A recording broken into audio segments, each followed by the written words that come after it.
Hello my dear students, हम continue कर रहे हैं अपना chapter people as resource class 9th के स्टूडेंट्स के लिए। बड़ा ही अच्छा चैप्टर है। मैंने आपको बताया इसमें आपको ज्यादा ध्यान समझने की तरफ देना है। इकोनॉमिक्स का चैप्टर है ये, ठीक है। रटना कुछ नहीं है इसमें। जितना आप गहराई से इस चैप्टर को समझोगे उतना मजा आएगा इस चैप्टर को समझने में। लेकिन मेरी एक रिक्वेस्ट है आप लोगों से, आप लोग वीडियोस बहुत कम देख रहे हैं, ठीक है। वीडियोस को बेटा पूरा देखिए, बहुत ही बेनिफिट आपको मिलने वाला है।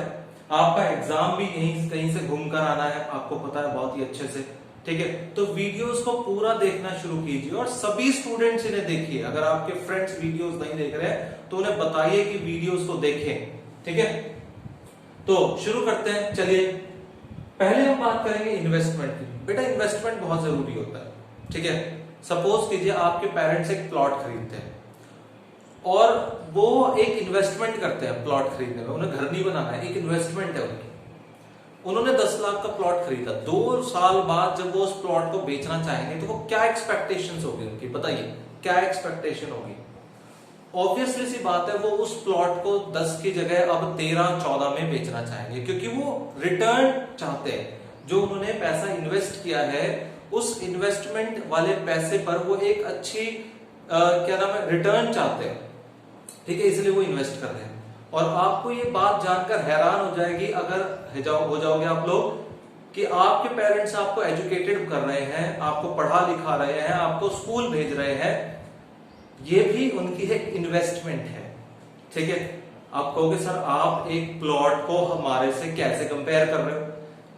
मैं आपको एक रियलिटी बताऊं, जितने अच्छे स्कूल में, महंगे स्कूल में जितनी एजुकेशन वो आपको दे देंगे, जितना आपको वो पढ़ा लिखा लेंगे, जितना इन्वेस्टमेंट कर देंगे इस उम्र में आपके ऊपर, तो ऑब्वियसली सी बात है जितने ज्यादा आप पढ़े लिखे होंगे उतनी अच्छी जॉब, ठीक है। अब जितनी अच्छी जॉब होगी उतनी अच्छी भाई सैलरी भी होगी। अच्छा, जितनी अच्छी सैलरी होगी आपके पेरेंट्स की मजे आने वाले आगे।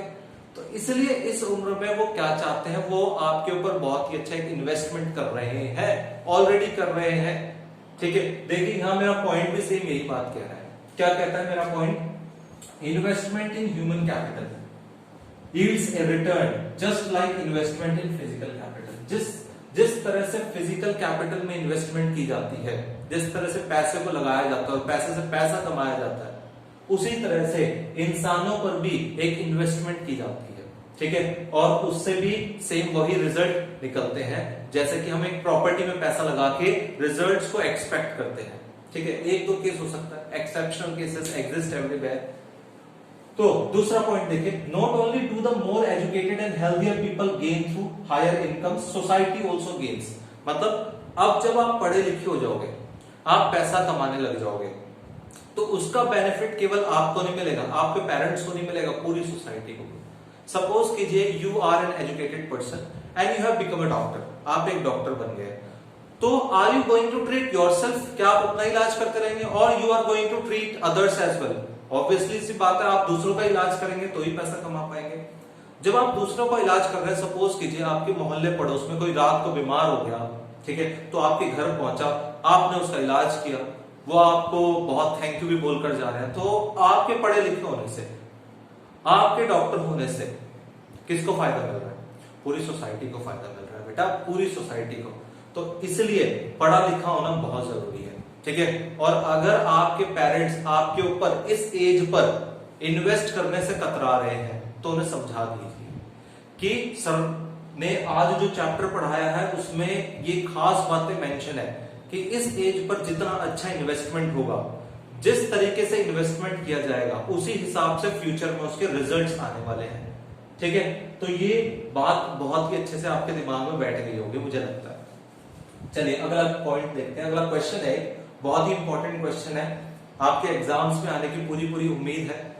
क्या क्वेश्चन है, countries like Japan have become rich and developed how. जो देश है जापान वगैरह वो बहुत डेवलप हो गए हैं, बहुत जल्दी हो गए हैं। कैसे, हिरोशिमा और नागासाकी पर एटम बॉम्ब गिरे थे जापान के अंदर, पूरा देश तबाह हो गया था, उसके बाद बहुत जल्दी उठ खड़ा हुआ। 1965 में अगलों ने बुलेट ट्रेन चला दी अपने देश में, ठीक। और आप 9th क्लास में भी आके अभी जो है इंग्लिश नहीं बोल पा रहे हैं, ठीक है, एसएसटी को समझ नहीं पा रहे हैं, तो सोचिए कितना डिफरेंस है उनमें और आप में, कितनी मेहनत करने की जरूरत है आप लोगों को। So they have invested on people. देखिए, क्योंकि वहां की सरकार ने लोगों पर इन्वेस्ट किया बहुत ही अच्छा खासा। हमारे यहाँ सरकारी स्कूल तो आ गए हैं, लेकिन उन सरकारी स्कूलों में प्लास्टर निकल रहा है। ठीक है, इन्वेस्टमेंट अच्छा नहीं होता एजुकेशन के मामले में सरकार की तरफ से, इसीलिए आप लोग मजबूर हो जाते हैं प्राइवेट स्कूल्स में जाने के लिए, जहां पर आपको मोटी मोटी फीस भरनी पड़ती है। किसी भी देश की सक्सेस के लिए एजुकेशन एक की पॉइंट है बेटा, ठीक है, और हमारा स्कूल आप लोगों के लिए कितना अच्छा कर रहा है वो आप जानते ही हैं। So they have invested on people specially in the field of education and health. हमारे स्कूल, हमारे देखिए वहां पे, सॉरी, जापान में कितना अच्छा काम किया है, वहां पर लोगों के ऊपर इन्वेस्टमेंट की गई है। और किस फील्ड में इन्वेस्टमेंट की गई है? उनकी हेल्थ पर और एजुकेशन पर, दो तरफ बहुत बढ़िया इन्वेस्टमेंट की गई है, हेल्थ पर एंड एजुकेशन पर। These people have made efficient use of other resources like land and capital। और जब इंसान पढ़ा लिखा होता है, पढ़ा लिखा होने का उन्होंने फायदा उठाया। उन्होंने क्या किया, जो भी रिसोर्सेज अवेलेबल है, उनके पास ऐसी हरी भरी खेत नहीं है जैसे हमारे पास है। हमें तो बहुत ऊपर होना चाहिए था आज दुनिया में, लेकिन हम है नहीं, क्योंकि हम रिसोर्सेज का प्रॉपर इस्तेमाल नहीं कर पाए हैं अभी तक। ठीक है, उन्होंने जो भी है चलो उसका बहुत ही अच्छे से यूज किया। जो भी रिसोर्स है, लैंड है, जो भी उनके पास है, उन्होंने पूरा माइंड यूज किया उस पर।